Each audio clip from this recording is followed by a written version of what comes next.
Comment inverser une liste dans Python? On a deux méthodes, une avec reverse et une avec reversed. Quelle est la différence? C'est ce qu'on va voir ici dans cette vidéo. Donc, on a notre liste A qu'on avait ici. Hop, et je veux l'inverser, c'est-à-dire l'avoir dans l'autre sens, 21, 19, etc. Donc, première méthode, je fais A.reverse. Et ça me donne la liste inversée. Qu'est-ce que fait A.reverse? En fait, elle transforme la liste en la liste inversée. C'est-à-dire que quand je réutiliserai A, en fait, ça sera celle-là et c'est fini.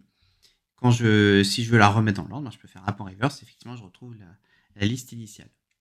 Maintenant, qu'est-ce que je peux faire si je veux créer une nouvelle liste, qui est l'inverse de cette liste existante? Donc, je veux pas modifier, donc j'ai deux méthodes. La première, c'est de la faire en compréhension, en utilisant reversed A. Reversed A est un itérable, ça va être comme range. Donc si je balance reversed A tout seul, il ne va pas me donner la liste inversée. En revanche, si j'écris G égale I for I in reversed A, c'est-à-dire je vais prendre toutes les valeurs de I, je veux tous les I, pour les I qui sont dans reversed A, il va m'écrire G, et en fait G, ça sera une nouvelle liste, et la liste A n'a pas été modifiée. Une autre façon, c'est, je ferai par exemple W égale liste, entre parenthèses, reversed A, donc la même méthode en fait que ce qu'on a vu avec range. Donc je te conseille de voir la vidéo sur range, très pratique. Et là pareil, si je fais print W, je vais avoir cette liste là et ça va créer une nouvelle liste. Donc ça c'était quand je voulais inverser. Maintenant tu vois que les valeurs de A, qu'elles sont dans quel que soit le sens, tu vois, elles sont pas dans l'ordre croissant ou décroissant.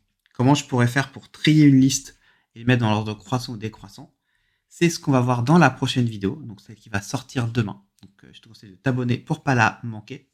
Et surtout, si tu veux avoir le doc que j'ai utilisé dans cette vidéo, tu peux télécharger le doc de 160 pages de Python en première année. C'est gratuit, le lien dans la description. Et je te dis à demain pour la vidéo sur les tris. Ciao!